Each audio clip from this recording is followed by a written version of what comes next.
All right, let's talk about organizing your code.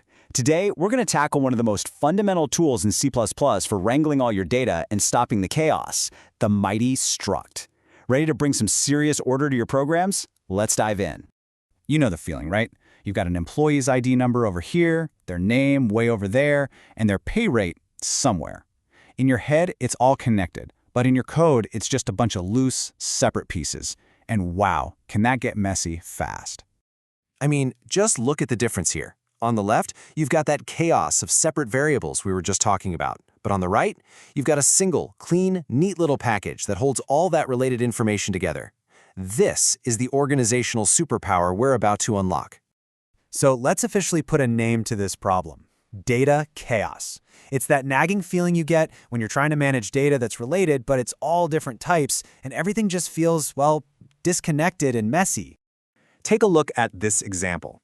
We have an integer, a string, and a couple of doubles.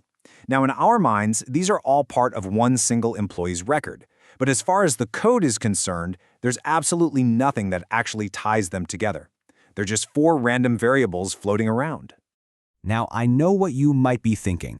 Hey, why not just use an array? And that is a great question, but arrays have one big, crucial limitation. Every single thing you put inside an array has to be the exact same data type. You just can't cram an integer, a string, and a double into the same C++ array. It won't work. And that brings us to the solution. Instead of trying to force our data into a container that wasn't built for it, we're going to do something way cooler. We're going to build our very own custom container. So here's the official definition of a C++ struct. The key phrases you really want to lock in are user-defined data type and grouped together. You're not just organizing data here. You are literally inventing a brand new data type from scratch that's perfectly tailored to exactly what you need. And the syntax is actually surprisingly simple. You just start with the keyword struct, you give your awesome new data type a name, and then you just list all the variables it's going to hold right inside the braces. We call these its members. Oh, and don't forget that semicolon at the end. Trust me, it's a classic C++ trap that gets everyone. Okay, this is a really important point.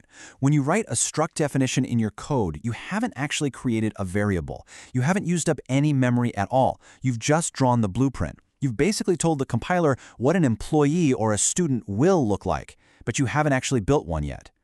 All right, we've got the blueprint. Now it's time to grab our hard hats, fire up the compiler, and actually build something real with it. Let's put this thing to work.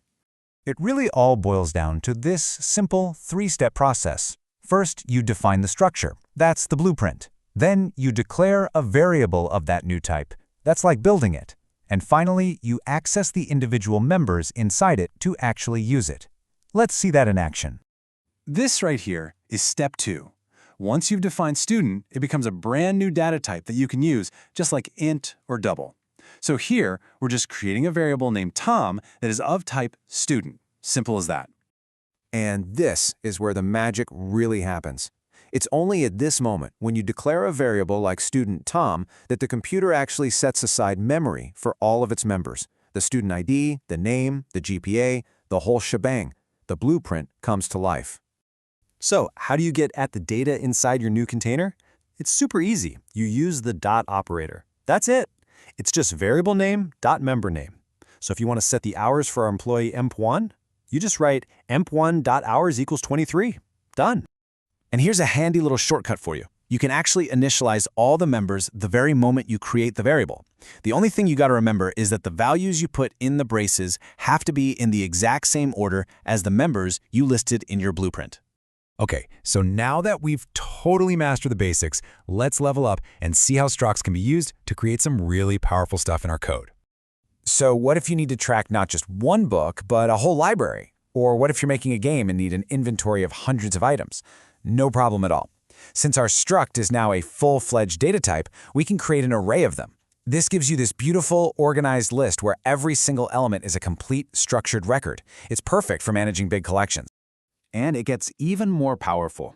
You can actually nest structs inside of other structs. Think of it like a set of those Russian nesting dolls, but for your data. You could have an employee struct, and one of its members could be an address struct, which is its own struct. This lets you model really complex, real-world data with total ease. Just a quick note on pointers, because you're going to see this. Sometimes you won't have the struct variable directly, you'll have a pointer to it. When that happens, you just swap the dot operator for this little arrow operator to get to the members. That's the key takeaway. For a variable, use a dot. For a pointer, use an arrow. Simple. Okay, we've gone through the what and the how. But now let's talk about the why. Let's zoom out and really look at the big picture. Why are structs such a massive cornerstone of modern programming? Look, here's the bottom line. Structs let you group related data together, they let you invent your own custom data types, they help you write code that is so much cleaner and more intuitive, and honestly, don't underestimate this last point. Mastering structs is a huge, huge leap towards understanding full-blown object-oriented programming. This quote from our source material just nails it, doesn't it? It's not just some container, it's a container that you design yourself, letting you bundle all this different data into one single logical thing. Ultimately, that's what programming is all about, right?